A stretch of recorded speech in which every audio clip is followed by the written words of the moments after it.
Hey everyone, welcome to the Next in Time podcast. I'm your host, ST, and today our guest is none other than the Olympic Gold Medalist Robert Esmie. He is the founder and CEO of Critique.com, a visual feedback platform that connects you with experts in a variety of fields and have those experts provide you a video response of their feedback. Known as the Speed Doctor, Robert has represented Canada in the 1996 Olympics in Atlanta, winning the gold medal in the 4x1 relay along with fellow Canadians Glenroy Gilbert, Bruni Surin, and Donovan Bailey. Robert is looking to utilize his Olympic gold medal mindset in helping critique become the new tool for people to improve themselves through feedback from high-level experts. So Robert, welcome to the show. Thank you for having me. I'm glad we're able to have you on, and I'm able to know, I really want to know, do you really subscribe to the Mamba mentality when you're doing this? Absolutely, snake technique, the Mamba. No, you definitely have to have a solid mind, vision. You have to be, true to your core of your why. You got to be that passionate, and you got to put the work in.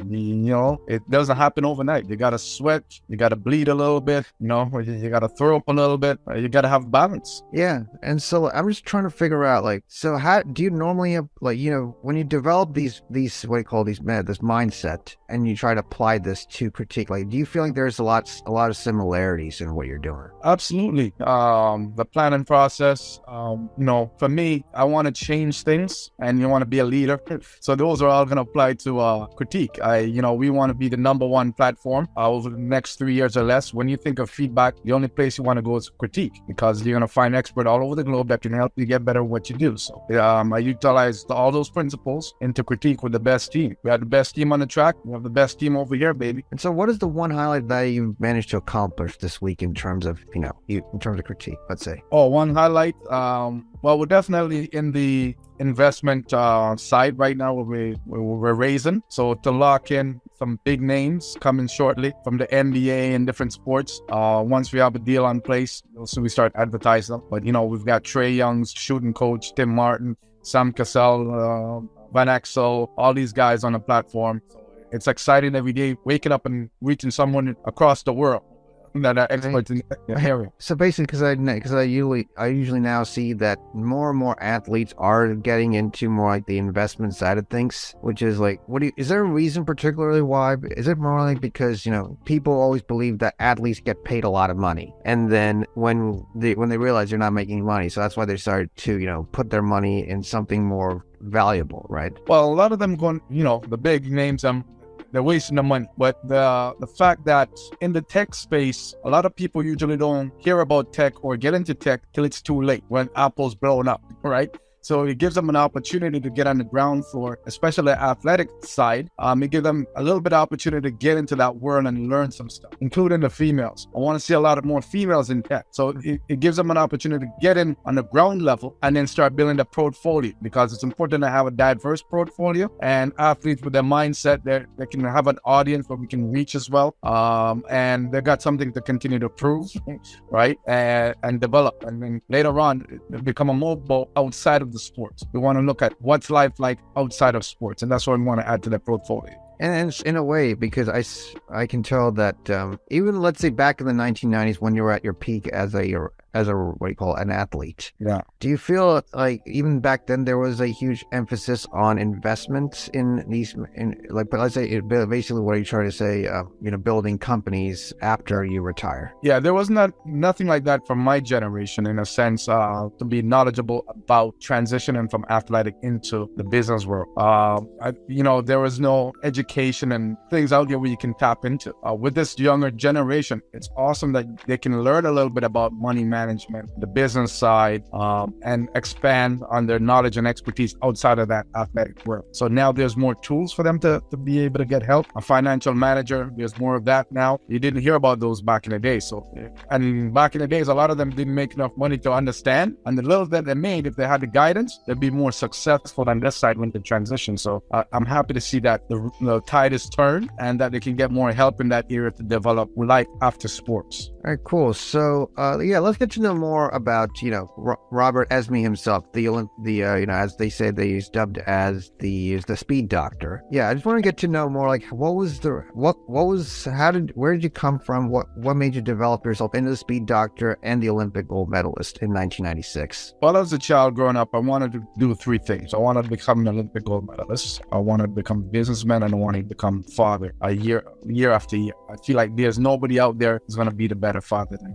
So I made some sacrifice and dedication knowing that the first 25 years of my life, I have to be somewhat selfish, right? Because to win a gold medal requires serious selfishness and dedication to make sure that happens and focus. So I was able to accomplish that early part of my 25. My next 25 was to overlap a couple of things, which was to start a family, which I've created part of my next legacy, my family. Within there is to transition into business as well. So as I transitioned my athletic career, I started topper more into business, get mentorship. And I find that my ability was I'm more of a empowerment type of a leader, make them better, makes me look better at the end of the day.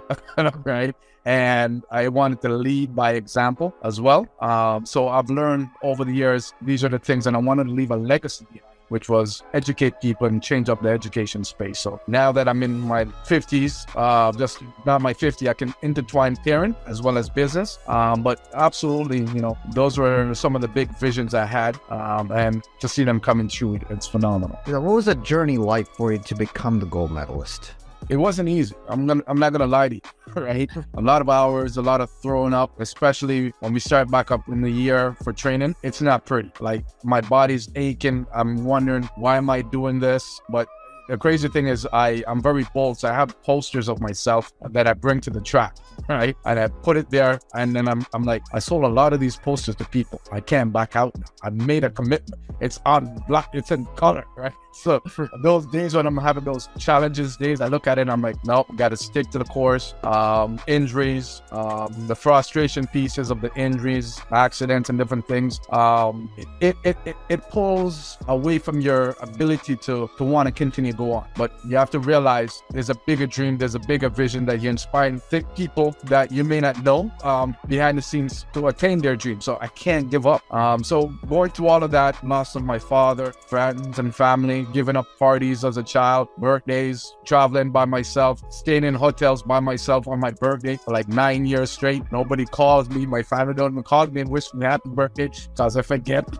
Right? You don't want to get distracted from your training. That's why I was like, hey, because I can tell, because whenever I'm working on something and I'm like, and I really want to put 100% focus, I'm like, I just say, please leave me alone. Yeah, and you have to be focused. You have to be selfish, right? In a sense to attain those, because sometimes they don't understand your vision and your passion and your desire. So, I was able to surround myself with people who believe in me, right? Because at times you're going to need to lean on them and ask them for favors or advices or whatever it is to make sure you're on the right path and hold you accountable as well. Hey, listen, man, you can't quit. You just promise you're going to do whatever. So having the right support system is extremely important, and people who share your vision. Get rid of the dream killers, because there's a lot of those out there, them dream killers. In Silicon Valley, there's a lot of dream killers trying to kill your dream. You got to protect it. So those are some of the sacrifices you have to make along the way to attain your success. Yeah, and also before we started this interview, I actually saw your race from the 1996 Olympics, and I saw like the 4x1 relay is something very interesting where you have to, basically work as a team rather than just like be an individual runner like Usain Bolt in one. Like, you have to be able to pass it to the next person, then to the next person, to make sure like you have to work in synchronization, right? That's what I noticed. Absolutely. Just like anything we do, business, personal, parenting, you have to work as a team. Sometimes the honest truth is you may not like some of your team members. Straight up, right? Some of them just irritate the hell out of you. But guess what? You have one common goal, what you want to achieve. You come in and you be held accountable, do the best that you can to contribute to the team. If another team member needs help, you rise up and you help that team member for the common goal and the common cause. And with that formula, you're going to have a phenomenal success. And I do the same thing at Critique. We are the best of the best. There's certain areas I have zero expertise, right? But guess what? We have the best of the best in each department coming together for that common goal. of success to see a dream come to life. So it doesn't matter if it's business, personal, family, you have to work as a team for greater success and make sure the other person is empowered and help them along the way. So usually, how did you coach yourself to a gold medal? 95, my coach at the time became more of the manager, less the coach. Yeah. At the time, as a teenager, I was fortunate to have a lawyer in place and guidance. So, we're like, hey, it's not working out as a coach. We'll let him go.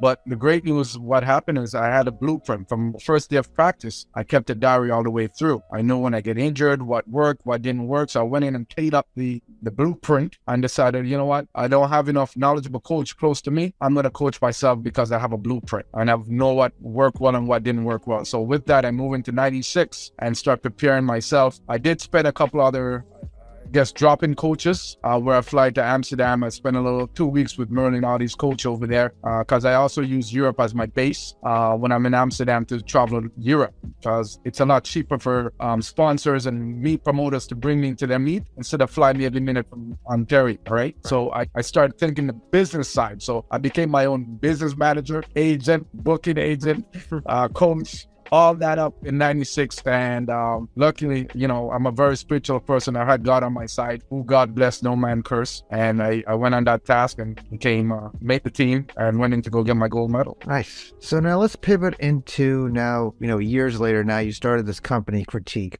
Tell us more about that. Critique is a beautiful platform where it helps the educational space. It's a virtual personalized feedback platform like no others out there. We wanted to marry the experienced expert sitting at home or the busy expert who's got a little bit of time to give but don't know how to give it. We've got people who want to build a business in that space. And then we have consumers who wants to learn and get better. They're in places where they don't have experts or someone who could help them, including my situation, right? The ability to be able to pick someone's brain and say, hey, what am I doing? How can I get better? That was missing from the educational space. Yes, there's people who learn it from YouTube, reading a book, but what we realize is learning has changed over the years. We've got the Gen X and the new generation. They want things now.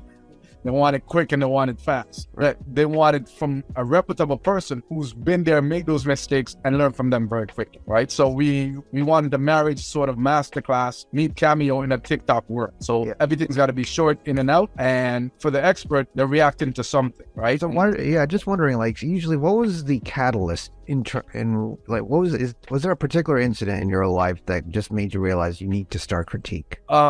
Me being in Sudbury and coaching myself, I felt like I could have had a world record if I had an expert guiding me along the way. My son plays different sports and I watch them on the field and there's 20 athletes and the coach doesn't spend enough time with any of the athletes. So if there's a conversation, I always tell my son, or in a classroom, be one of the first to put your hand up because now you differentiate yourself with the group so they can correct things. And that's how you're getting that one-on-one, right? By using it as an example. So come out of your comfort zone. So I wanted to duplicate that and help others out there knowing that, hey, here's a tool where you can help your athletes and spend 2 minutes on a virtual side and correct some of the behaviors and give it back to them to go and practice for the week. So you'll see the correction the week before and then less frustration on the coach, less frustration on the athletes, and then he can marry the peer for a better learning scenario and a better coaching experience. So those were some of the things why we wanted to start Critique to solve those issues. You started this company back in 20? Lockdown, baby, lockdown. Nobody was leaving the driveway and the houses. But I drive around and I see people in the driveway shooting basketball, right? The technique sucks. I'm like, if they practice this 10,000 times, they're not going to be better. So I did an experiment with Jordan Kilgannon, the world's best dunker, and someone that was in a driveway locally. And I'm like, let's do a little test project and see how it worked. It worked phenomenal. He was happy to help. She was happy to get help. So I was like, we're on the right path. So we went out and we started testing the product, and we have 25 categories that works perfectly. So we're ready to go launch. So how many users do you have? As I was going to ask in terms of Critique. I'm not 100% users wise because we're just doing all the data, but we have 25 categories validated already from pitch deck for businesses, resumes, a lot of different sports, chef, HD interior photography. We've got a whole bunch of different categories that actually work and been booked and rebooked. So we know those are going to be hot items on the platform, knowing that people want to get critiqued by experts within the areas. So let's just say, for example, like if someone were to, let's say, I want to learn how to play baseball, right? And I don't right now I don't have the means to be able to, practice how to swing or how to catch the ball or how to pitch. So if let's just say if I don't have the means to afford coaches and I just want to become I want to join the MLB, the Major League Baseball. So do you think if I self-practice and I worked with critique that, okay, there's a possibility that I'm able to really improve? Absolutely, 100%. So how it works, as a user, you want to learn that. So you can go onto critique and browse different case scenario in the baseball. They'll have other experts who have done critiques, and you can watch some of their stuff. But the game changer is, and you're gonna have different experts at different price points, from $10 all the way up to $100 in a sense. So there's someone who has, I would say, for me as a child, I get gifts. People want to give me a birthday present. Hey, you know what? Can you get me a birthday gift of a critique by someone? Right? So this based on the price range. So you go and you upload your content, you in your backyard swinging your basket, your baseball bat. That person goes in and says, hey, Jordan, welcome. Let's take a look at your mechanics, see how I can help you improve. They go in, they break it down, they can pinch and zoom just like a photo. They can mark it up, they're gonna give you advice. Some of them, the great ones, they give you a demonstration. Say, hey, right now, you see your hand right here, I want you to put it back a little bit, because now they're critiquing you. Once you put it back and you release it, right? I want your chest to be over this position. I want you to follow through in your hips, and they'll mark it up and show you. And then I want you to follow through. Once you do that, I want you to go back and I want you to practice a couple of these exercises and improve on that. Once you finish and practice for about a month, come back, let me see what it looks like, and then we can continue building the relationship. So it's a pretty unique thing where it's personalized, and you have that coach right there with you every step of the way. So what other experts, you mentioned like you had 25 different categories. Like what are the popular use cases in terms of those? Resume is phenomenal right now. Great use case. Sports is always a natural. From the sports side, we've got Nick Van Exel from the NBA, Tim Hortons, Trae Young shooting coach, Sam Cassell is on there, Jordan Kilgannon, and that's just a mention of just the sports side. And the fashion is quite big. We've got Claude Barack, Beyonce hairstylist, Joseph from the singing American Idol, Jerry Gimos, one of the world's best photographers on the planet. You basically are getting like high level people on there. Absolutely. When we look at who's experts, one, they have to be have great accreditation and validated. So yes, you could be a life coach, but if you're in Oprah's life coach, you're not going to make the platform. Right? So that's one of them. You have to be very accredited and have award accolades to go with it. Second, what about other areas? What about other niche areas? Or let's just say, for example, even if let's just say I don't like to be an athlete, but I want to be I just want to be an engineer. So you get high level engineers on there, right? To be able to at the moment, not necessarily engineer, but we'll have say you want to build an app. We've got some of the best digital app experts in there. You want to work on the ad for your business. We've got expert in there can break down your ad before you decide to go spend millions of dollars and let it out. As I said, you're working on a pitch for the investors or pitch deck. You upload your PDF, your pitch deck. You're going to have someone, a CEO, been in that business space for a while, help break down maybe 5 or 6 pages of your pitch deck. It may cost you $500, but guess what? That could have been $1 million deal that you were working on that not going to bring you closer to get those deals. So it's HD TV. You want to work on your interior design, pick a HD TV experts. So it doesn't matter what category, there's at least minimum 25. You're going to come for one thing and you're going to leave probably something else. I'm going to get a dog trainer to look at my dog. My dog is misbehaving. So you never know what you're going to get. It's like a grocery store. There's so many different categories and experts that can fulfill every needs that you have in your house. Right. It's just, let's just say, for example, how much dedication do those experts really provide for your app? Like, let's say if they only just like, okay, let's just say there's like so many people who want to get feedback from this person. Let's say, for example, okay, are you familiar with Gordon Ramsay, right? Yes. Oh yeah, busy guy. I mean, you've seen all those TikTok videos where he just critiques everyone's thing in a more humorous F-bomb way of doing it. But let's say if you want to have like a world-class chef critiquing your cooking, and there's like millions and millions of people wanting to get feedback from this person. How do you know that, okay, this person is going to, be able to dedicate some time to be able to give give feedback? All the experts we have on our site, and I said we have busy people. Some may only give 15 minutes per month based on their schedule, but they want to be able to help someone back. So the fact that they get to set their own price as expert, and if that person is fully booked, the system will let them know they're not available or they've reached a quota. You can pick someone else, or they can be notified when it's got space to go back in and book them. So it's smart enough to let them know all that information. But the great thing about the expert side is they want to be on a platform, but they have X amount of limited time, some of them. And based on that, they set the price based on what their time and value is worth for that period of time. So some people may be afford them, some people won't, but because they have so many different experts in that area, they can choose based on the price, who they want, and make that concrete decision who they want. Because they'll all have their own accolades, and they're going to get an expert no matter what. But it depends on...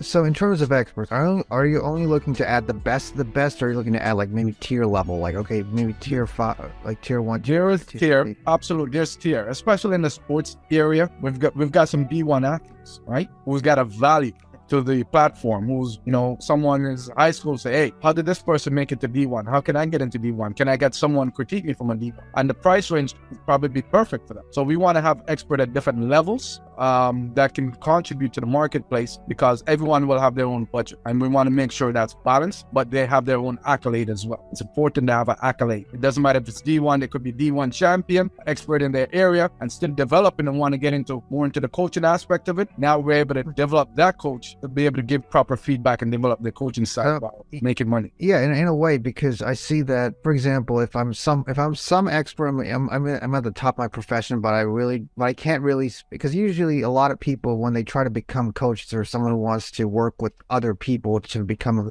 to really improve their skill set, or let's just say their ability, it takes effort. And so that's the reason why sometimes coaches retire.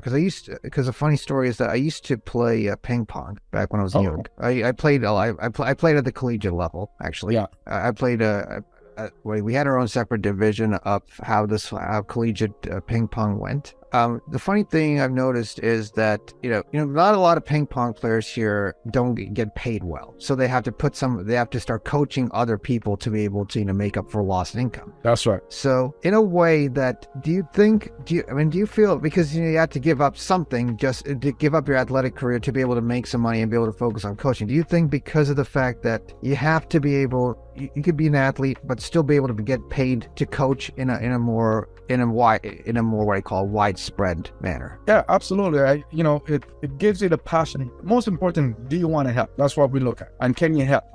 Can we give you the tool to make it work for you? So, and then the users, the great thing is they want to get help. So with that in mind, we want to make sure we have a variety. We have a variety for those experts to be compensated based on their time. And we know even certain sports, those coaches don't make any money, right? Or those athletes. We want to be able to give an opportunity. If someone wants to run this as their own business, they can run this as a full-time business. We build a system where a coach can run this as their full-time business. And this is also a platform where experts are very busy, but they don't have time, but they want to do it as a charity component to give back to charity. Say, I'm going to give my 15 minutes of my time per week, but I'm going to donate it to charity. So there's all the different aspects when we build it for all the different scenarios to make sure this is scalable business-wise, and also give back in the same time while helping people. So we build that all together. That's why they call it Masterclass meets Cameo in a TikTok world.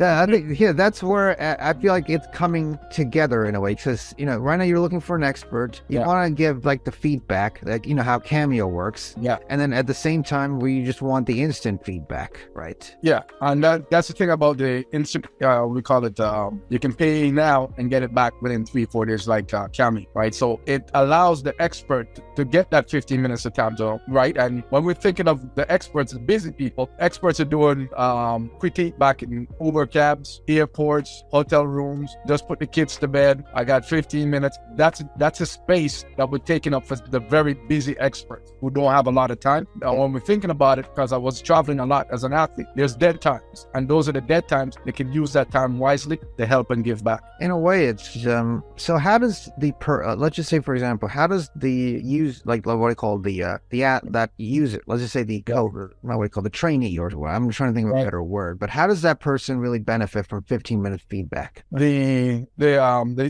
customer. The customer, let's just say, whoever. Yeah, they're first expert. When someone break down their feedback, it can be anywhere between a minute to 4 minutes. But because that person is an expert, they take in something that maybe would be about an hour in a person scenario, one-on-one, and they're breaking it down in 3 to 4 minutes because they're that good at what they do and they're giving you all the detail. And because you upload your content, they're talking to you specifically. Yeah. That alone, 30 seconds, a minute of that can change your entire life and your trajectory because they've got that extra body of work, 10,000 hours. They're like the doctors of what they do in that sport. Just by seeing that and correcting that behavior, could be 10 seconds, can change your entire life and your entire trajectory. So one last question I was going to say is why is feedback important to maximizing your potential? Feedback is very important no matter what we do in life. It allows you to improve, get better, and no matter what we do, it allows us to grow, right? Positive reinforcements, way to improve, whatever it is, good or bad, all right? Feedback is important to guide you through your next step. So no matter what you're doing, I love it. I know we want to make people get better, period. Nice. And yeah, so I think we're going to wrap up this interview. I wish I could do more questions, but right now we only have a certain time limit. No problem. But one last question would be, so, you've been in this, you've been an athlete, you've been a father, you've been a business owner, and now you're looking to make a big impact in the world of, build and education. So what advice would you give people out there in terms of mindset and when you're trying to achieve, especially entrepreneurs or anyone out there? There's plenty of dream killers. Remember, it's your vision, it's your dream. I want you to work hard. I want you to be focused and go after them, right? Make sure you're laser in. It's not going to be easy. Be willing to be pivotable, flexible, but remember the end goal. And if you need any help, log on to critique.com. We're happy to help you. What can I tell you? Welcome to the best of the best, baby. All right, cool, Robert. Thank you so much for coming on the Next in Time podcast. I'm really glad I was able to really get to know you more personally and really get to know your vision and mission of what you're building. Thank you for having me. It's always a pleasure.